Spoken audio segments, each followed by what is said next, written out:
Hey everyone! Today, we're talking about something super important for all you motorcycle riders out there, your lights. Here in the Philippines, having lights that don't work can really cost you. Seriously, if your headlights, blinkers, or taillights are busted, you could get a ticket for up to 5,000 pesos. And it's not just about the money.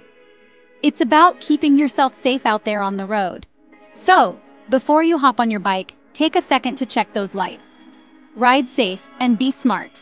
Kumusta mga ka-riders? Pag-usapan natin ang isang importanteng bagay para sa ating lahat, ang ilaw ng ating motor. Dito sa Pilipinas, delikado at magastos kapag may sira ang ilaw mo. Seryoso, kung hindi gumagana ang headlight, signal light o tail light mo, pwede kang mabigyan ng ticket na aabot sa 5,000 pesos. Hindi lang yan tungkol sa pera, para rin yan sa kaligtasan mo sa kalsada.